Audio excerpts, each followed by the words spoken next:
senhora senadora, senador Randolfo Rodrigues, senador Lucas Barreto, eu gostaria,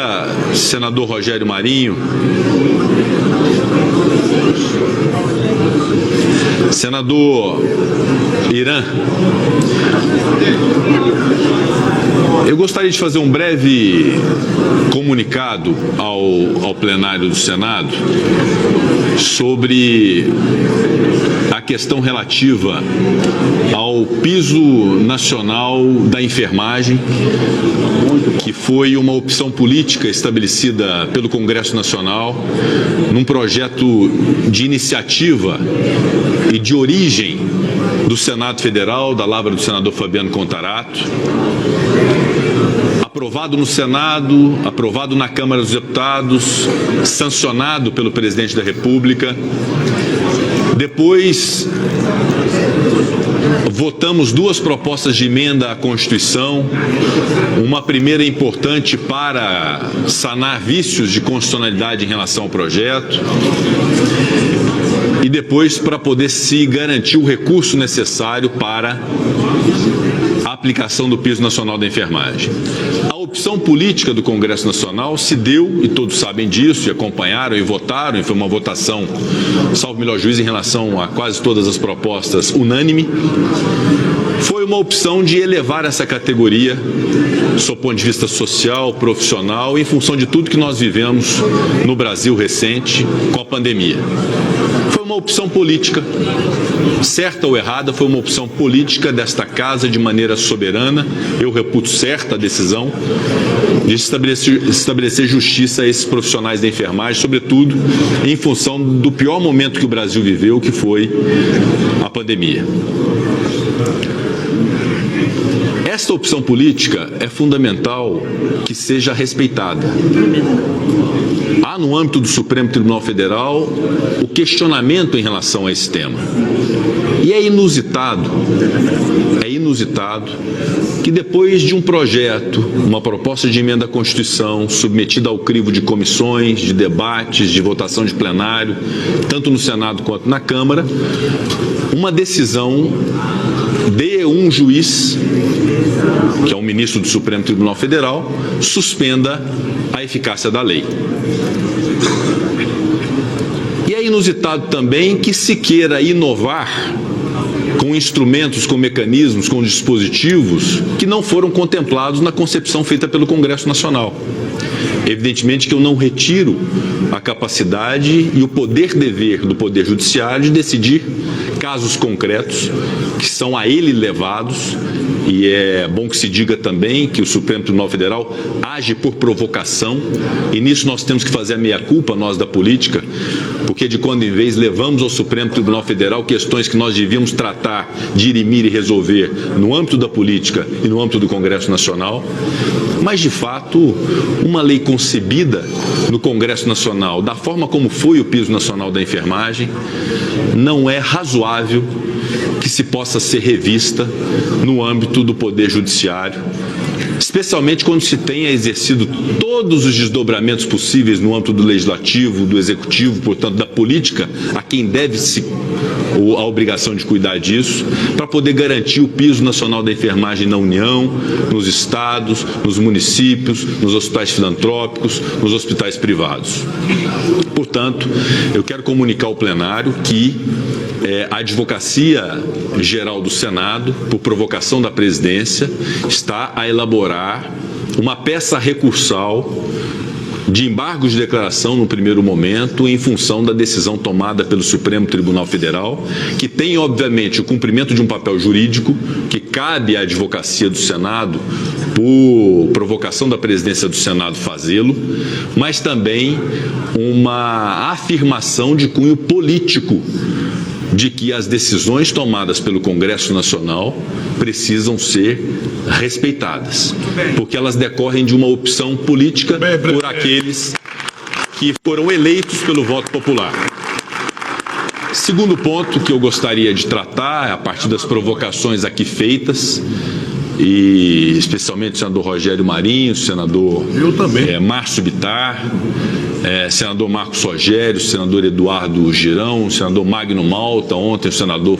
Flávio Arnes, quanto à questão da descriminalização do porte para uso, que é um crime previsto no artigo 28 da Lei Antidrogas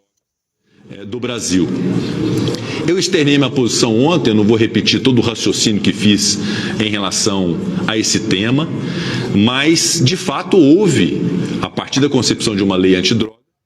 também uma opção política de se prever o crime de tráfico de drogas, pena a ele cominada, naquelas modalidades todas que estão na lei, e de prever também a criminalização do porte para uso de drogas. Se pretender legalizar ou descriminalizar, que é uma tese que pode ser sustentada por aqueles que defendem que a questão é mais de saúde pública do que uma questão judicial ou uma questão penal, o foro de definição desta realidade é o Congresso Nacional Brasileiro. Parabéns,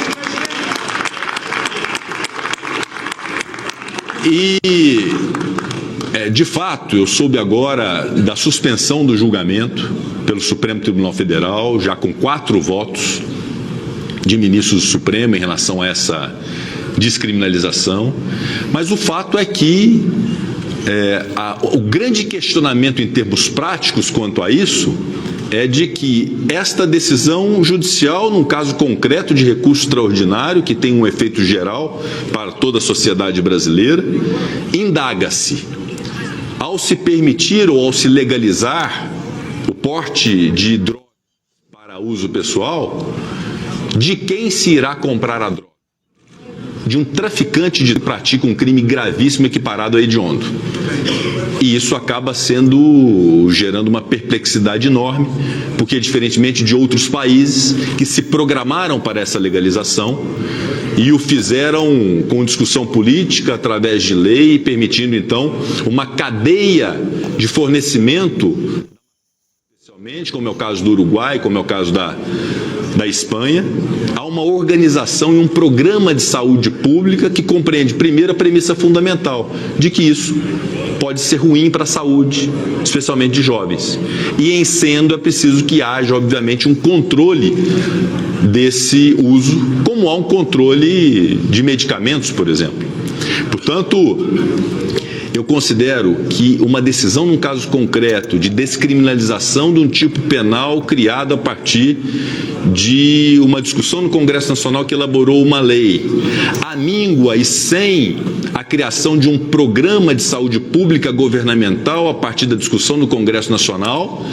é uma invasão de competência do Poder Legislativo. Verdadeiramente penso isso,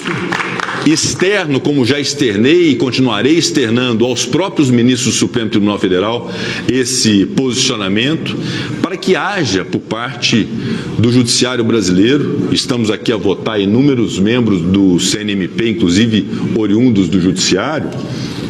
que haja uma compreensão de que as discussões políticas de uma nação, especialmente que compreendam a realidade do presente, as perspectivas de futuro, se dão através da política, e que a arena política é feita por políticos, e que aos juízes, a quem eu tenho um imenso respeito, e todos são testemunha aqui, do apreço, do respeito que tenho ao Judiciário e ao Supremo Tribunal Federal Brasileiro, muitas vezes injustamente atacado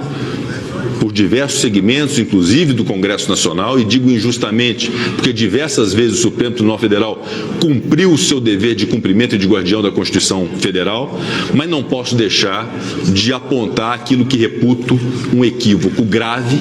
uma invasão da competência do Poder Legislativo que se dá na discussão do piso nacional da enfermagem e na questão da descriminalização do porte para uso de drogas. Por isso eu faço esse registro em nome da presidência do Senado, não o faço em nome de todos os senadores e senadoras, faço como percepção pessoal e como percepção da autoridade a qual fui investido pela maioria,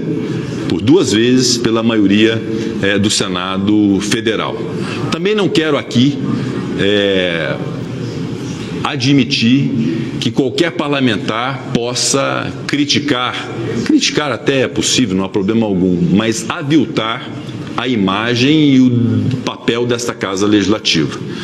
Subir a esta tribuna para agredir o Senado Federal é tão ruim quanto o ativismo político de ministros do Supremo Tribunal Federal ou de qualquer outra corte. Então, que tenhamos também a sabedoria, a sapiência, sobretudo a responsabilidade de poder defender a nossa casa, que fará 200 anos e que, diferentemente da percepção de alguns, não só erra, ela pode errar, mas nós acertamos também. E acertamos no Senado Federal quando votamos medidas como reforma da Previdência, como reforma política, como a reforma trabalhista, como o marco legal do saneamento, que nós estamos defendendo e conseguimos um acordo possível para poder prevalecer o marco do saneamento, que foi uma opção política, quando votamos a capitalização da Eletrobras e que nós não admitimos nenhum tipo de retrocesso, quando apreciamos e votamos a autonomia do Banco Central do Brasil, mesmo com a crítica de alguns, mas foi uma opção política que fizemos e que foi respeitada. Fizemos muitas coisas boas nessa Casa Legislativa ao longo desse tempo e as coisas só não foram piores na pandemia porque este Congresso Nacional agiu. Foi o Congresso Nacional que agiu para garantir, inclusive, vacina para as pessoas do Brasil, quando votamos aqui uma lei que permitiu a compra de vacinas no nosso país. Então, pegar um ponto ali ou acolá de problemas que nós temos dessa interferência indevida que eu estou apontando aqui e reconhecendo por parte do Poder Judiciário em relação ao Legislativo, não descredencia o papel dessa Casa e é cumprimento, papel e compromisso e dever de todos nós de poder enaltecer e elogiar aquilo que nós fazemos de bom aqui nesta Casa, trabalhando duramente para poder servir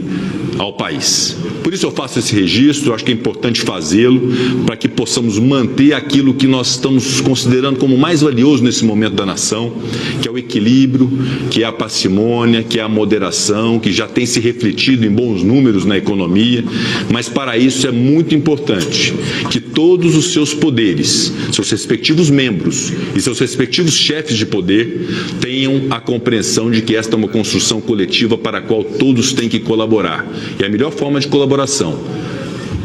é reconhecendo o seu próprio papel e os seus limites e respeitando o papel do outro. Portanto, fica esse registro a todos os senadores e senadoras e aguardemos os desdobramentos.